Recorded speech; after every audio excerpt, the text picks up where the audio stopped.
오늘 우리 고린도전서 13장 말씀을 함께 나누려고 합니다. 우리가 지난 몇 주 동안 계속해서 신앙생활하면서 가장 중요하고 또 기본적인 내용들에 대해서 말씀을 보고 있습니다. 아마 이 본문 말씀을 읽으면서 오늘 설교의 주제가 무엇인지 모르신 분은 아무도 안 계실 거예요. 오늘 설교의 주제는 이제 사랑입니다. 그래서 사실은 이 고린도전서 13장 말씀은 읽는 것만으로도 참 좋고 은혜가 되고 또 동시에 읽는 것만으로도 참 많이 부담이 되는, 우리가 잘 몰라서가 아니라 잘 알고 있음에도 불구하고 주님 뜻대로 순종하지 못해서 부담이 되는 그런 내용이기도 하죠. 오늘 다시 한번 우리가 잘 아는 내용들을 살펴보고 또 이것을 통해서 은혜를 받을 수 있었으면 좋겠습니다. 이 고린도전서 13장은 우리가 다 잘 아는 대로 고린도 교회가 문제가 많이 있었기 때문에 사도 바울이 편지를 쓴 그런 내용으로 되어 있습니다. 그래서 이 안에 들어있는 내용은 성도끼리 서로 분열하고 다투고 또 성도끼리 미워하고 재판 붙고 이런 상황에서 쓴 내용이거든요. 그러면 성도가 다른 성도를 향하여 어떻게 대하는 것이 주님의 뜻에 합당하냐, 이것에 대해서 이제 사도 바울이 권면을 하면서 고린도전서 13장 말씀을 썼습니다. 그러니까 1절부터 13절까지를 쭉 읽으면서 우리가 마음속에 다른 성도를 대하여 어떻게 대하는 것이 합당한가, 다른 성도들과 어떤 관계를 맺는 것이 합당한가, 이 생각을 가지고 1절부터 쭉 보아야 합니다. 오늘 크게 세 가지 내용을 함께 나누려고 합니다. 첫 번째는 1절부터 3절까지 다른 성도를 대할 때 어떤 것이 기준인지에 대해서, 그리고 두 번째는 4절부터 7절까지 도대체 사랑이란 무엇인지에 대해서, 그리고 마지막으로 8절부터 13절까지 왜 사랑이 가장 중요한 기준이고 원칙인지에 대해서 이렇게 말씀을 보도록 하겠습니다. 우선 1절부터 이 3절까지 말씀을 보시면 다른 성도를 향하여 어떤 행동의 원칙을 가지고 대해야 되느냐, 사도 바울이 딱 한 가지 기준만 제시하고 있죠. 사랑하라. 다른 성도를 사랑하는 모습으로 행동을 하라.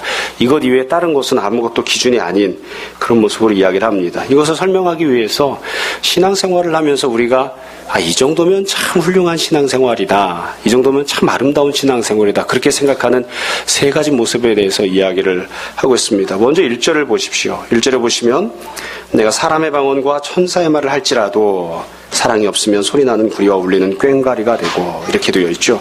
이건 다른 식으로 이야기하면 하나님께서 은혜를 베풀어 주셔서 은사들을 풍성하게 받은 그런 성도들이 있는 겁니다.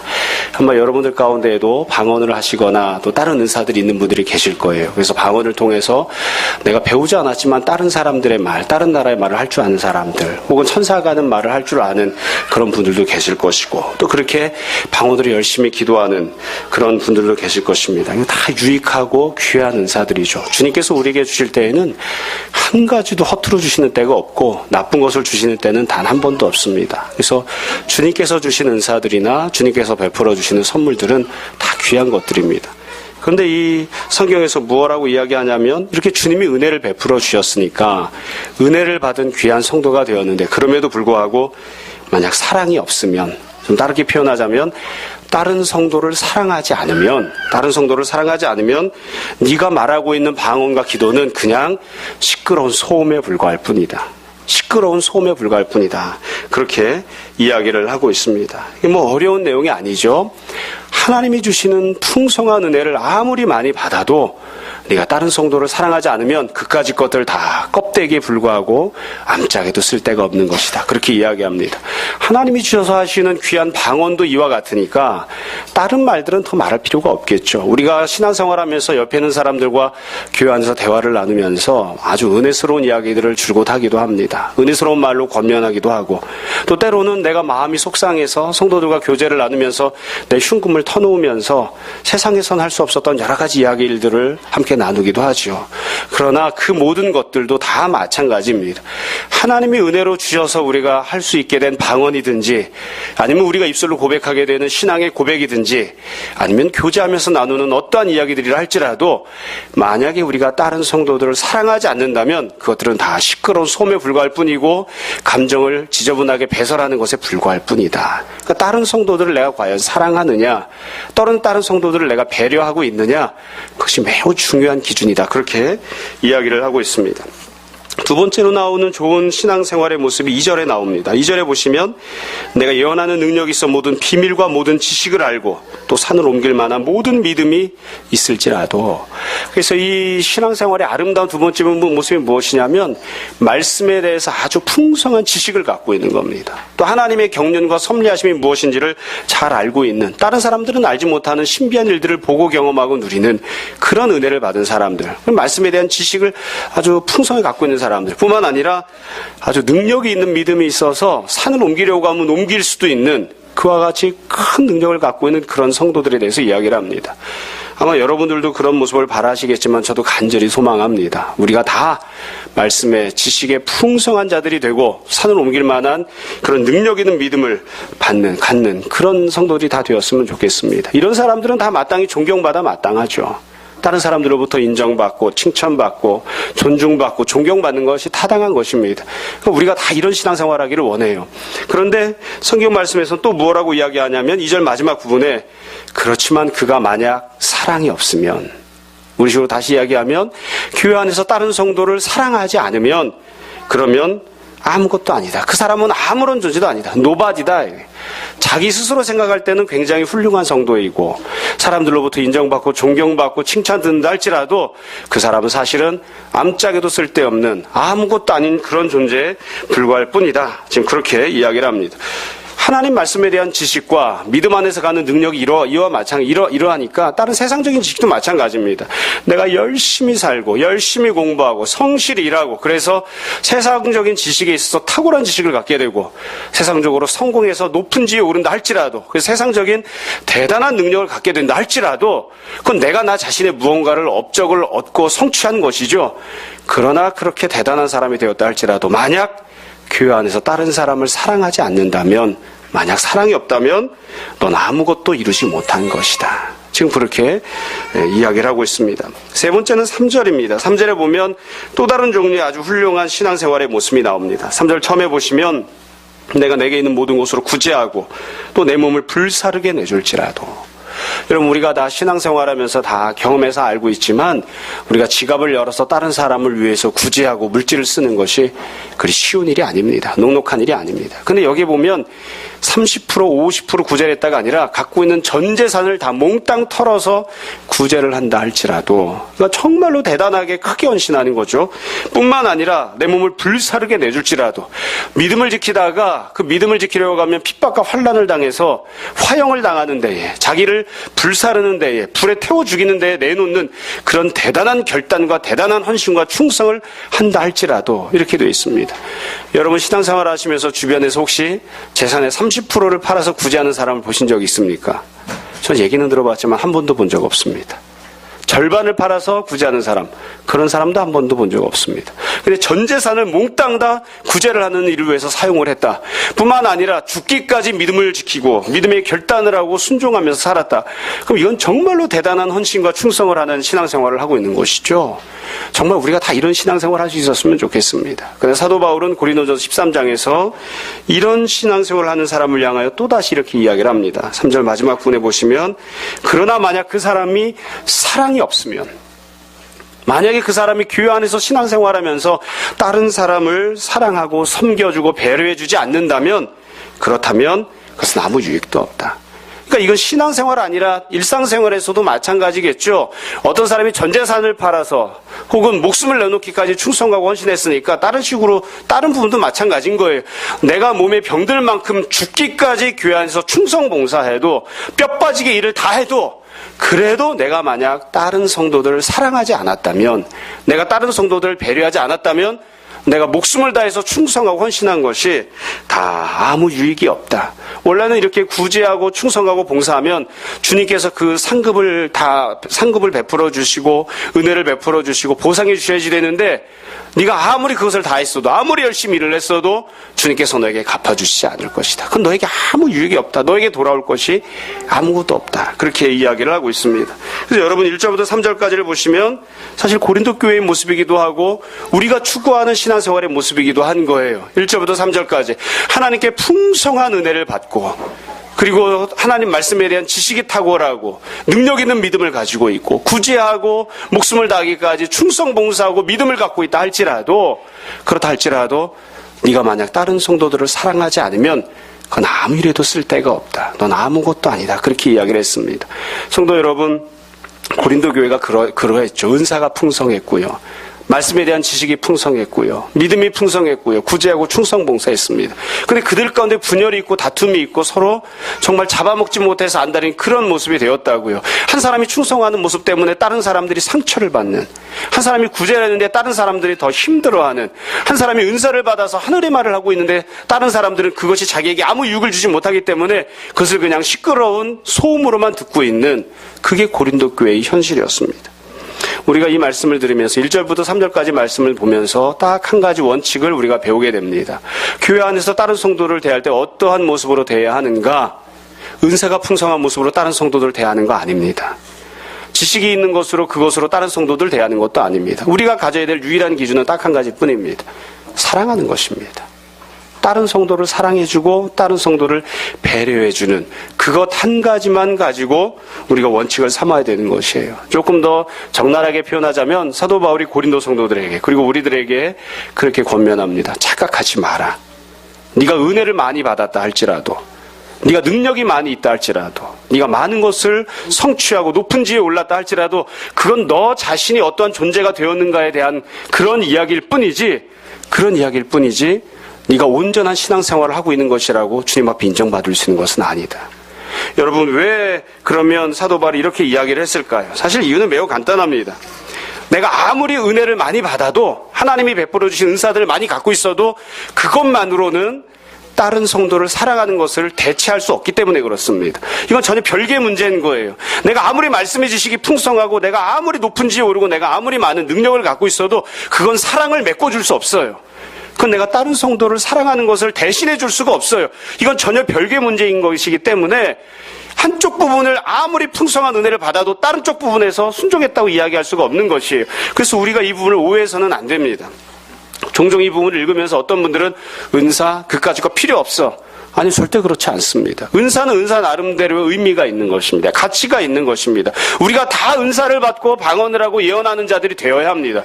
그러나 아무리 방언을 하고 예언을 하고 영분별을 하고 병을 고쳐주어도, 아무리 산을 옮길 만한 믿음을 갖고 있어도 그것을 했다고 해서 그런 모습이 되었다고 해서 그게 내가 옆에 있는 성도를 사랑해야 되는 그 순종을 대신 메꿔주는 건 아니에요. 별개의 문제다 이거죠. 그러니까 주님께서 묻는 것이에요.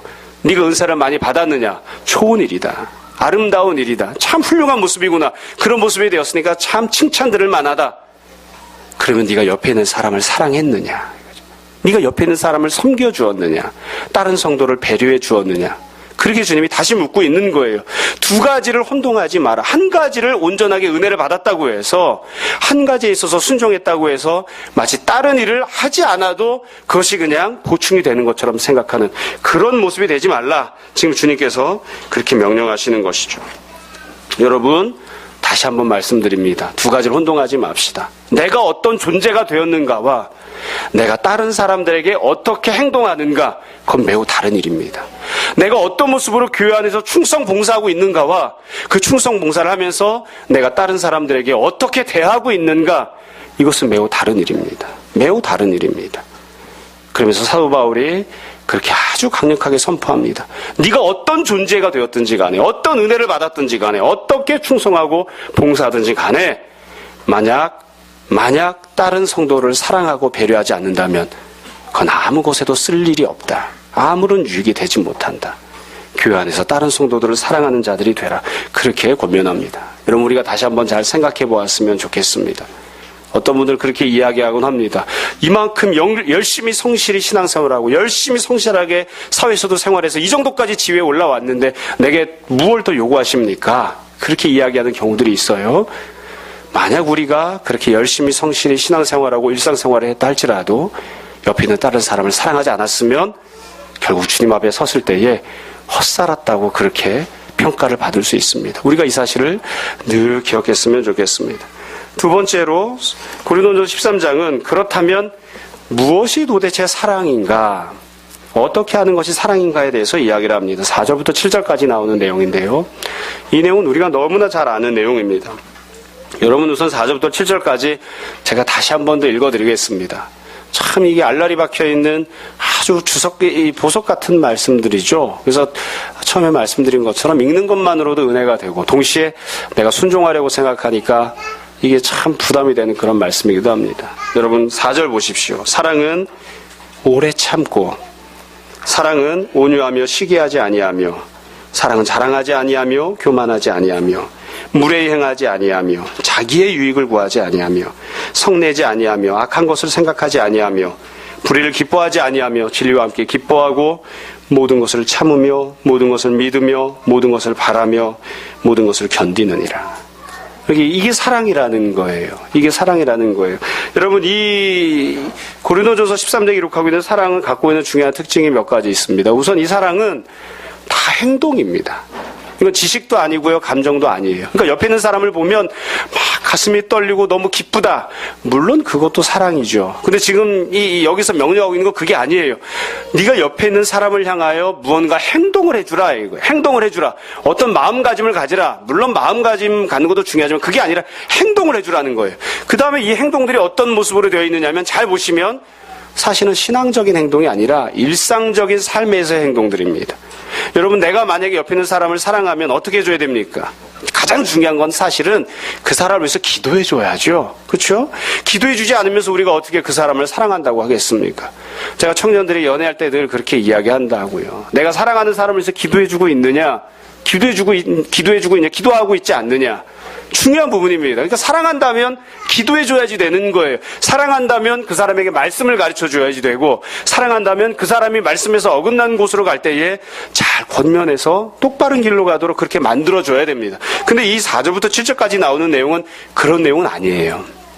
네가 그 사람을 사랑하면 교회 안에서 다른 성도를 위해서 기도해 주어라. 말씀으로 권변해 주어라. 올바른 길로 가도록 그렇게 잡아주어라. 이런 신앙적인 것과 관련되는 행동을 이야기하고 있는 게 아니라 여기 나오는 내용은 다 그냥 일상적인 삶에서 어떻게 해줘야 되는지 행동을 할 때 어떻게 돼야 되는지에 대해서 이야기하고 있다고요. 그러니까 어떻게 보면 이게 가장 완벽한 사랑의 모습을 이야기하고 있는 건 아니죠. 어떻게 보면 이게 기본적인 것에 대해서 이야기하고 있다고 생각할 수도 있어요. 혹은 어떤 성도들은 내가 기도해 주었으니까 사랑하는 것이 다 되지 않았느냐 이렇게 생각할 수도 있는데 그게 아니라 옆에 있는 성도에게 이렇게 행동해 주라 이겁니다. 자, 그러면 여기 나오는 내용들을 한 가지 몇 가지만 짧게 한번 살펴보려고 합니다. 우선 4절 말씀을 보십시오. 4절에 보시면 사랑은 첫 번째로 오래 참는 것입니다. 사실 늘 말씀드립니다만 여기서부터 잘 넘어가지가 않아요. 오래 참아주라 합니다. 언제까지 참아줘야 됩니까 도대체? 언제까지? 그 자식이 하는 꼴을 언제까지 봐줘야지 됩니까? 오래 참아주라. 이게 각자 신앙의 분량에 따라서 난 이 정도 참았으면 오래 참았지 이렇게 다르게 다 판단을 할 거예요. 어떤 사람은 10분 참으면 오래 참고 어떤 사람은 1시간 참으면 오래 참고 어떤 사람은 10년을 참아야 오래 참는 거죠. 사람마다 각각 다 다릅니다. 여하튼 사랑은 오래 참는 것이에요. 그런데 이 오래 참는다고 하는 것을 우리가 종종 오해하는 경우들이 있는데 고린도 교회의 상황에 잘 맞춰봐야 됩니다. 고린도전서 1장부터 12장까지를 보시면 어떤 경우에 오래 참아야 하는지를 다 면밀하게 써놓았어요. 우리는 이걸 우리가 생각하는 관점으로 생각하는데 잘 여러분 들으시기 바랍니다. 1장부터 12장까지 보면 어떤 일들이 있었냐면 성찬식을 할 때에 성도들 사이에 다툼이 생겼습니다. 왜 다툼이 생겼냐면 예전에는 성찬식을 하면은 우리가 예찬이라고 부르는 성도들이 각자 집에서 음식을 싸가지고 왔어요. 그러고 나서 음식을 싸가지고 와서 같이 식사를 하고 그러고 나서 성찬식을 하곤 했는데 혹은 거꾸로 성찬식을 하고 같이 식사를 하곤 했는데 어떤 사람은 많이 싸갖고 오고 어떤 사람은 조금 싸갖고 왔어요. 부자는 좋은 음식을 싸갖고 오고 가난한 사람은 좋지 못한 음식을 싸갖고 왔어요. 그래서 어떻게 하냐면 많이 좋은 음식을 싸갖고 온 사람이 조금 가난한 사람이 조금밖에 못 갖고 오는데 그 사람을 기다려줘야 되는데 안 기다리는 거예요. 그리고 어떻게 하냐면 자기 먼저 다 먹어요. 그냥 다 먼저 먹고 맙니다. 그러니까 사도 바울이 이야기하는 거예요. 기다려주어라. 네가 그거 먹고 싶지만 네가 갖고 온 음식이지만 네 멋대로 행동하지 말고 네가 하고 싶은 대로 행동하지 말고 다른 사람이 올 때까지 기다려주어라. 다른 사람이 같이 먹을 수 있을 때까지 기다려줘라 이거예요. 이건 교회 안에 있는 다른 부분도 다 마찬가지입니다. 교회는 세상과 다르잖아요. 그래서 우리가 이것을 교회 안에 적용하기가 참 쉽지 않을 때들이 있습니다. 세상에서는 공부를 잘하는 놈, 못하는 놈 둘로 딱 나누어가지고 잘하는 놈은 잘하는 놈끼리, 못하는 놈은 못하는 놈끼리 그렇게 반을 나눠줍니다. 그게 어떻게 보면 잘하는 사람, 못하는 사람, 양자에게 다 똑같이 유익하니까 그렇게 행동하곤 하죠. 근데 교회는 그렇게 하지 않습니다. 어떻게 하죠? 못하는 사람이 따라올 수 있게끔 기다려줍니다. 기다려줍니다. 그게 오래 참는 거예요. 오래 참으라 이거예요. 교회 안에는 머리가 좋은 사람, 나쁜 사람이 있어요. 머리가 좋은 사람 다 이해했어요. 근데 머리 나쁜 사람이 잘 이해를 못했어요. 어떻게 하라고요? 머리 나쁜 사람이 다 이해할 때까지 기다려줘라. 기다려줘라. 교회 안에는 일을 잘하는 사람도 있고 일을 못하는 사람도 있어요. 일을 잘하는 사람은 다 해치우고서는 다른 걸 하고 싶은데 일 못하는 사람은 그걸 버겨워한다고요. 따라오질 못한다고요. 어떻게 하라고요? 사랑은 기다려주는 것입니다. 오래 참아주는 거예요. 나는 했는데 저 사람이 못할 때 너는 못했으니까 뒤쳐져서 따라오든 말든 네 마음대로 해라. 넌 나중에 알아서 해라. 이게 아니라 오래 참아주는 거예요. 기다려주는 거예요. 그 사람이 같이 갈 수 있도록 손을 붙잡아주는 거예요. 근데 교회에서도 세상에서 하는 것처럼 무조건 빨리 하고 일찍 하고 그리고 가장 좋은 모습으로 하고 우리는 그게 기준이 아니에요. 성도들은 그게 기준이 아니라고요. 오래 참아주는 것, 기다려주는 것, 함께 더디어가는 것. 제가 연애할 때 잘 못했던 게 있었습니다. 지금도 잘 못합니다. 저는 밥을 빨리 먹습니다. 하람이만큼 빨리 먹진 못하지만 어지간한 사람보단 빨리 먹습니다. 그러니까 연애할 때에 애들 엄마가 맨날 그랬어요. 밥을 천천히 먹어달라. 그럼 제가 또 센스가 없어가지고 천천히 먹는 걸 못하니까 밥을 다 먹고 한 숟가락 남겨놓고선 숟가락 내려놓고 기다렸대요. 그걸 원하는 게 아니잖아요. 그렇죠? 내가 빨리 먹을 줄 몰라서 내가 지금 그 빨리 먹는 게 아니죠. 천천히 먹으라는 게 아니에요. 상대방을 배려해달라. 상대방을. 내가 두 숟가락 먹을 수 있는데 두 숟가락 먹지 않고 한 숟가락 먹고 조금 기다렸다가 한 숟가락 또 먹고. 사실 제가 이런 말을 입장은 사실 요즘도 아닙니다.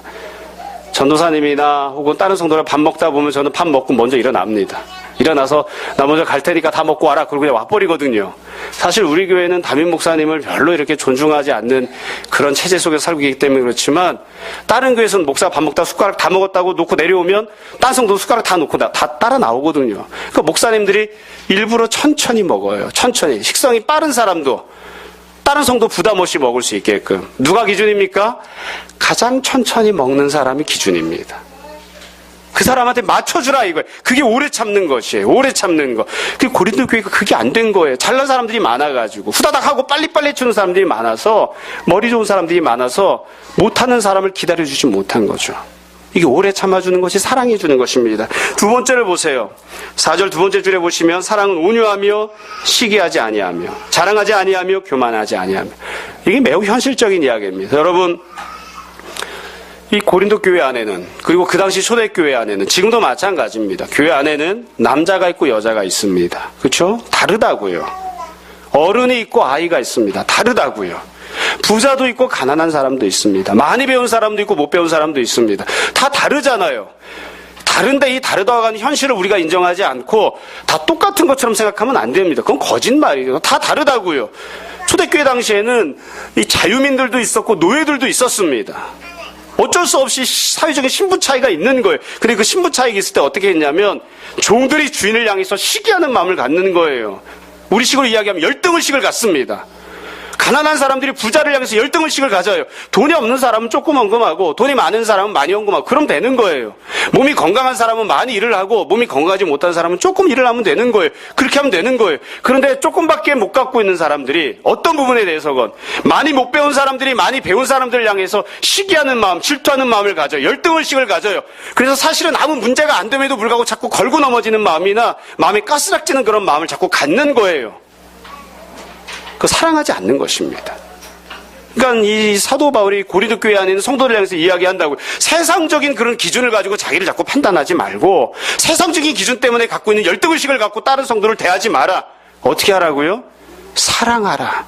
그 성도를 사랑하라. 너보다 돈 많은 사람을, 너보다 더 많이 배운 사람을, 너보다 높은 지위에 있는 사람을, 너보다 연장자를 모든 부분에 있어서 여하튼 네가 생각할 때 나는 저 사람보다 못해라고 생각하는 그런 무언가 요소를 갖고 있는 너보다 잘나 보이는 누군가를 향해서 그 사람을 사랑해 주어라. 열등의식을 가지고 그 사람을 자꾸 비교하려고 하지 마라. 거꾸로도 마찬가지예요. 지금 4절 마지막에 보면 그렇게 이야기하잖아요. 사랑은 자랑하지 아니하며 교만하지 아니하며. 세상적으로 보면 나보다 못한 사람이 있어요. 그 사람 앞에서 나는 이걸 잘한다. 나는 너보다 이것이 잘났다. 그런 생각을 갖지 마라. 자랑하거나 교만하지 마라. 어떻게 하라고요? 사랑하라. 우리가 세상에서 보면 다 층을 나눌 수 있습니다. 계급과 계층을 나눌 수 있습니다. 잘난 사람, 못난 사람이 있다고요. 남자가 있고 여자가 있다고요. 그러나 세상에서 보는 그와 같은 기준을 가지고 하지 말아요. 자랑하지도 말고 교만하지도 말고 시기하지도 말고 질투하지도 말고. 우리가 지난 주일날 22일 날 예배를 마치고 이렇게 우린 뭐 특별한 주제 없이 하고 싶은 사람 다 나와서 발표를 하잖아요. 그날 즉석에서 하는 사람들도 있고 좀. 근데 우리가 그날 22일 날 보셨던 분들은 아실 거예요. 우리 혜진 자매가 피아노를 탁 쳤는데 참 잘 치더라고요. 전공자니까. 그 피아노를 치는 동안에 한 자매가 아주 심각하게 근심 걱정에 빠졌습니다. 아주 심각하게 근심 걱정에 빠졌습니다. 저 맨 뒤에 앉아있는 우리 채용이가 안고 있는 딸내미가 근심 걱정에 빠진 거예요. 그 다음 순서가 자기가 피아노 치는 건데 7살짜리가 엄마 나 어떡해. 저 언니 저렇게 잘 치는데 그 다음에 내가 쳐야 되는데. 그래도 교회는 어떻게 됐습니까? 그것 때문에 시기하거나 질투하거나 나는 너보다 잘 차고 교만하거나 자랑하지 않아요.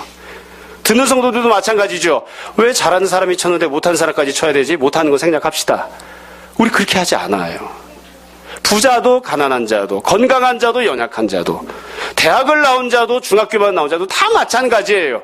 세상에서는 그걸 가지고 편을 가르고 층을 지고 세상에서는 내가 못 배웠으니까 내가 가난하니까 저 많이 갖고 있는 사람 것을 내가 뜯어왔으면 저 많이 갖고 있는 사람이 많이 배운 사람이 못 됐으면 그런 마음을 가질 수도 있지만 그러나 교회에서는 그렇게 하는 것이 아니에요. 옆에 있는 사랑하는 성도를 향하여 어떻게 하라고요? 사랑해 주어라. 열등의식을 갖지 마라. 자랑하거나 교만하지 마라. 온전한 신앙생활을 하지 못하고 있는 거죠. 아무리 은사가 풍성해도 아무리 지식이 많아도 아무리 충성봉사를 해도 세상적으로 볼 때 나보다 더 많이 갖고 있는 사람을 향한 열등의식을 가지고 시기하거나 질투하면 그건 아무것도 아닌 거예요. 아무리 은사가 많아도 소용이 없는 거예요. 아무리 지식이 많아도 소용이 없는 거예요. 사랑하지 않는 것이니까.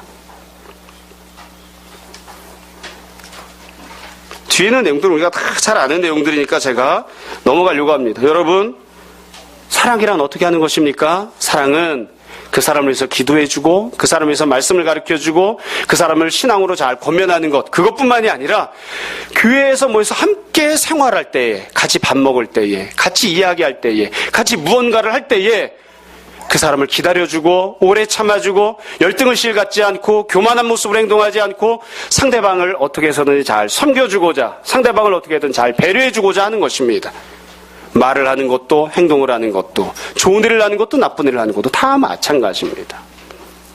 마지막 세 번째로 8절부터 13절까지 말씀을 간단하게 드리도록 하겠습니다. 8절부터 13절까지 말씀을 보면 왜 사랑이 가장 중요한 것인지에 대해서 이야기를 합니다. 여러분 이 안에 보시면 그냥 쭉쭉쭉 이렇게 써 있지만 네 가지 내용을 기록해 놓고 있습니다. 네 가지 근거와 이유를 설명하고 있는 것이에요. 왜 사랑이 가장 중요하고 가장 아름답고 가장 탁월한 것이냐. 8절 첫 번째 이유입니다. 사랑은 언제까지나 떨어지지 아니한다. 사랑은 없어지지 않아요. 그런데 예언도 패하고 방언도 그치고 지식도 패하리라. 여러분 하나님 은혜를 주셨잖아요. 은사들을 주셨어요. 그건 하나님이 안 주시고 싶으면 걷어가는 겁니다. 그건 영원한 것이 아니에요. 말씀에 대한 지식도 마찬가지입니다. 영원한 것이 아니에요. 없어질 수 있습니다. 여러분 우리가 다 신앙생활하면서 어떤 사람은 목사로 생활하고 어떤 사람은 장로로 생활하죠. 영원히 목사가 아니에요. 영원히 장로가 아니에요. 그건 이 세상에서 있으면서 잠시 갖고 있는 직분일 뿐이에요. 목사는 하다가 그만둘 수도 있어요. 그렇죠? 그러나 하나님의 자녀된 것은 결코 사라지지 않죠. 그러니까 무엇이 더 중요합니까? 하나님의 자녀인 것이 더 중요한 것입니다. 마찬가지예요. 직분도 능력도 말씀도 그 무엇도 영원하지 않아요. 다 없어질 것들이에요. 그러나 사랑은 영원하다. 두 번째로 9절을 보세요. 우리는 부분적으로 알고 부분적으로 예언하니 온전한 것이 올 때는 부분적으로 하던 것이 패하리라. 이게 9절 10절 이게 두 번째 이유입니다. 하나님 앞에서 신앙생활하면서 앞부분에 세 가지 이야기를 했죠. 아름다운 신앙생활, 은사가 많은 거, 하나님이 은혜를 많이 베풀어 주신 거, 내가 지식이 많고 능력이 많이 있는 거, 그 내가 구제하고 충성하는 거, 이런 것들은 다 부분적이다. 부분적이다. 여러분들은 어떠실지 모르지만 저는 신앙생활하면서 한 번도 하나님이 은사를 주실 때에 한 사람에게 성경이 기록하고 있는 모든 은사를 빠짐없이 몽땅 다 주신 사람을 본 적이 없습니다. 다 우리는 어떤 은사를 받죠? 부분적으로 받습니다. 이건 마치 피자를 나눠 먹는 것과 비슷해요. 피자를 사시면 8조각으로 나누어져 있죠. 한 사람이 받아서 한 사람이 몽땅 먹기도 하지만 대체로 조각조각 나눠 먹습니다. 은사도 마찬가지예요. 교회 안에서 하나님께서 성도들이 은혜를 베풀어 주실 때에 어떤 사람에게는 방언의 은사를, 어떤 사람에게는 병고침의 은사를, 어떤 사람에게는 권면의 은사를 각각 조각조각 나눠서 주세요. 그래서 우리가 갖고 있는 은사는 토탈적인 것이 아니에요. 부분적인 것이에요. 내가 갖고 있는 것 그것 자체는 완성적이지만 옆에 있는 성도가 갖고 있는 은사와 짝을 맞춰야지 되는 거예요. 난 부분적인 걸 갖고 있는 겁니다. 능력도 마찬가지입니다. 말씀에 대한 지식도 마찬가지입니다. 그래서 사랑은 그렇지 않아요. 사랑은 온전한 것보다도 사랑이 더 탁월한 것이에요. 세 번째로 11절을 보십시오. 내가 어렸을 때는 말하는 것이 어린아이와 같고 깨닫는 것이 어린아이와 같고 생각하는 것이 어린아이와 같다가 장성한 사람이 되어서는 어린아이를 버렸노라. 그 우리가 갖고 있는 다른 여러 가지 은혜들이나 신앙생활하는 여러 모습들은 다 성장을 합니다. 은사도 성장을 합니다. 말씀에 대한 지식도 성장합니다. 거꾸로 이야기하면 무슨 뜻이냐면 그건 아직 다 완벽하게 성장한 게 아니라는 거예요. 내가 갖고 있는 말씀의 지식도 성장을 합니다. 여러분, 우리가 예배드린 삶을 나눠드리고 날마다 말씀 묵상하라고 하지만 제가 설교 준비를 할 때는 항상 그렇게 합니다. 설교 준비를 하면 설교 원고를 쭉 씁니다. 그럼 그 원고를 가지고 10년 동안 쓰느냐? 그렇지 않습니다. 오늘 설교를 마쳤잖아요. 집에 가면 원고에 없는 얘기를 많이 했어요. 원고에 있던 얘기를 빼먹은 것도 많고요. 그러면 설교 원고를 다시 보충을 합니다. 예배드린 사람 여러분들에게 나눠드렸잖아요. 여러분들에게 이걸 나눠드렸지만 전 집에 가면 다시 수정을 합니다. 그래서 제가 갖고 있는 설교 원본이나 제가 갖고 있는 예배드린 사람 원본은 다 누더기처럼 되어 있습니다. 더 첨가하고 그럼에도 불구하고 10년쯤 지난 다음에 다시 보면 창피합니다. 내가 옛날에 이렇게 설교했단 말이야? 내가 이 말씀을 이렇게 했단 말이야? 그리고서는 내가 정말 부족하게 했구나 그런 생각을 한다고. 여러분도 마찬가지일 거예요. 말씀에 대한 지식이나 또 믿음으로 인해 생기는 여러 가지 능력들은 그 순간에는 그게 가장 좋은 것처럼 보이지만 조금씩 더 성장해야 되는 거예요. 다르게 이야기하면 지금 갖고 있는 게 나에게는 지금은 최선이고 최고의 것이지만 아직 그게 완성된 게 아니에요. 더 성장을 해야 되는 것이라고요. 사랑은 그렇지 않아요. 사랑은 그 자체가 완성되어 있는 것입니다. 더 많이 사랑하는 것, 더 적게 사랑하는 것이 달라지는 것이지 사랑은 본질적으로 이미 완성되어 있는 어른에 속한 것이에요. 마지막 네 번째로 12절에 보시면 우리가 지금은 거울로 보는 것 같이 희미하나 그때는 얼굴과 얼굴을 대해 볼 것이요 지금은 내가 부분적으로 하나 그때는 주께서 나라 하신 것 같이 내가 온전히 알리라. 네 번째는 무엇이냐면 뚜렷한 것과 희미한 것의 차이가 있다고 이야기를 합니다. 여러분, 우리가 이 땅에서 누리고 있는 여러 가지 은혜들은 다 사실은 희미한 것들입니다. 그림자 같은 것들이에요. 그러나 사랑은 주님께서 보여주신 가장 뚜렷한 것이에요. 그래서 이 바울이 네 가지 기준을 가지고 설명을 했습니다. 왜 사랑이 가장 탁월한 것이고 사랑만이 유일한 기준이 되느냐? 그것은 사랑은 영원한 것이기 때문에, 사랑은 온전한 것이기 때문에, 사랑은 어른처럼 완전하게 성장한 것이기 때문에, 그리고 사랑은 가장 뚜렷한 것이기 때문에 사랑이 그 무엇보다도 중요하고 유일한 기준이 된다. 그렇게 이야기를 하고 있습니다. 여러분, 앞분에서도 말씀드렸습니다만 다른 것들이 가치가 없어서 그런 것은 아닙니다. 아마 중학생이나 고등학생 자녀를 키우시는 분들은 다 경험을 통해서 아실 거예요. 고등학생들은 특별히 더 그렇고요. 학교에 가서 시험을 보면 배점이 다릅니다. 수업을 몇 시간 들었는지에 따라서. 대학에서는 3학점짜리, 2학점짜리, 1학점짜리가 있듯이 고등학교에서도 단위가 있잖아요. 국어는 7단위, 사회는 5단위, 체육은 2단위입니다. 그러니까 다른 식으로 이야기하면 국어는 700점 만점이에요. 사회는 200점 만점이에요. 그리고 체육은 100점 만점이에요. 여러분, 공부를 잘하려면 어떻게 해야 되나요? 체육도 잘해야 돼요. 100점 만점짜리도 잘해야 되고 200점 만점짜리도 잘해야 되고 700점 만점짜리도 잘해야 됩니다. 신앙생활을 잘하려면 어떻게 해야 되나요? 방언은 100점짜리예요. 방언 받아야 됩니다. 없으면 안 됩니다. 말씀에 대한 지식은 300점 만점이에요. 있어야 됩니다. 사랑은 1000점 만점이에요. 그러니까 방언을 잘해도 100점, 말씀에 대한 지식이 많아도 300점, 사랑에서 빵점 받으면 성적이 안 나와요. 성적이 안 나와요. 그러니까 바울이 방언이 소용없다, 말씀에 대한 지식이 소용없다, 그렇게 이야기하는 건 그거 아무짝에도 쓸데없다는 뜻이 아니라 그것만으로는 안 된다는 거예요. 그것만으로는 온전한 신앙이 되지 않는다는 거죠. 방언이 풍성해야 하고 말씀에 대한 지식이 풍성해야 되고 무엇보다도 사랑이 풍성해야 된다. 성도들끼리 서로 사랑해야 된다. 사랑하지 않으면 하나님 앞에서 신앙생활 평점 받을 때에 좋은 점수 받기가 어렵다. 좋은 점수 받기가 어렵다. 지금 그렇게 이야기하고 있는 것이죠. 말씀을 정리하겠습니다. 제가 오늘 이렇게 저렇게 여러 이야기를 했지만 사실 내용은 매우 간단합니다. 우리가 다 모르는 내용을 이야기하고 있는 게 아니라 다 똑같은 내용을 이야기하는 거잖아요. 다 알고 있는 내용을 이야기하는 거잖아요. 사랑해야 합니다. 마친다고 하고선 한 가지만 더 이야기하렵니다. 여러분, 가정생활도 마찬가지죠. 가정생활도 마찬가지입니다. 가정은 교회니까. 여러분, 가정생활을 잘하려면 무엇이 필요한 거예요? 돈이 필요합니다. 근데 그건 100점짜리입니다. 아이들이 건강해야 됩니다. 그건 200점짜리입니다. 가정이 온전하려면, 가정이 천국이 되려면 어떻게 해야 됩니까? 가정이 교회이기 때문에 가족들끼리 서로 사랑해야 됩니다. 그게 1000점입니다. 그래서 애들이 그렇게 이야기하잖아요. 나중에 크면. 우리도 잘 알잖아요. 난 돈 많이 벌어왔는데 100점 드리겠습니다. 그 의미가 없는 게 아닙니다. 매우 중요하니까 100점 드리겠습니다. 근데 자녀를 사랑하지 않았어요. 그러면 그건 빵점인 겁니다. 그래서 가장 어리석은 사람이 어떤 사람인가요? 아이가 돈도 필요하고요. 좋은 학교에 가는 것도 필요해요. 그런데 그보다 더 귀한 게 무엇이에요? 사랑해 주는 겁니다. 엄마로서 아빠로서 아이를 사랑해 주는 것을 희생하고 아이를 좋은 학교에 보냈다. 그건 정말 어리석은 선택을 한 거예요. 엄마로서 아빠로서 아이를 사랑해 주는 것을 희생하고 돈을 벌어오는 것을 선택했다. 그건 정말 어리석은 선택을 한 거예요. 100점짜리를 선택하느라 1000점짜리를 포기한 것이니까. 신앙생활도 마찬가지입니다. 여러분, 옆에 있는 사람 한번 이렇게 쳐다보셔요. 우리는 옆에 있는 사람을 사랑했습니까? 이럴 때는 꼭 좋아하는 사람 옆에 앉았어야 되는데, 내가 열심히 살았습니다. 사회에서 생활하기가 얼마나 어려운지 아십니까? 이 힘들고 어려운 세상 속에서, 험악한 세상 속에서 열심히 살았습니다. 그래서 이만큼이라도 얻었습니다. 잘하셨습니다. 칭찬 들을 일입니다. 내가 교회 안에서 얼마나 충성봉사했는지 아십니까? 얼마나 내가 열심히 헌금했는지 아십니까? 잘하셨습니다. 그것도 참 훌륭한 모습입니다. 그런데 아무리 그렇게 했어도 옆에 있는 사람을 사랑하지 않았으면, 옆에 있는 사람한테 밥 한 그릇 사주지 않았으면, 옆에 있는 사람을 많이 배려해주지 않았으면, 그럼 그 다른 모든 행동들이 큰 의미가 없는 것입니다. 온전하고 아름다운 신앙생활을 했다고 말하기 어려운 것입니다.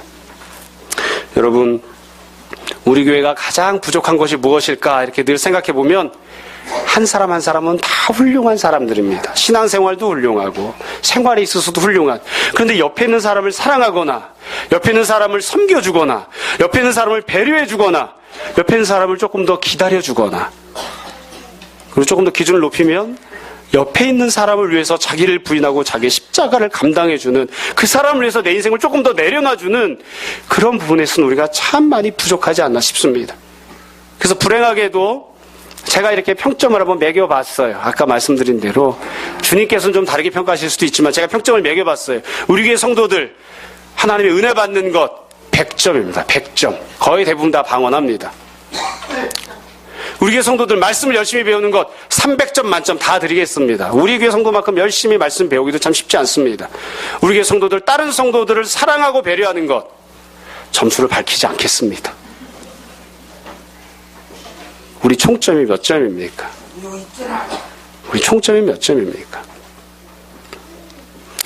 이제 올해가 다 지나갔습니다. 어느덧 2013년도 마지막 주일이죠. 마지막 주일입니다. 그래도 아직 이틀이나 남아 있습니다. 사랑하기에는 아직 시간이 남아 있습니다.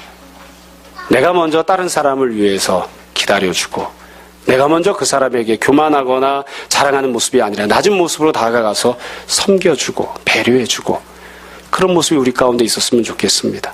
아무리 방언을 해도 내가 옆에 있는 사람을 사랑해주지 않으면 내 옆에 있는 사람에게 내 방언 소리는 시끄러운 소음에 불과할 뿐입니다. 아무리 내가 능력이 많아도 내가 옆에 있는 사람 사랑해주지 않으면 그건 암짝에도 쓸데없는 껍데기에 불과할 뿐입니다.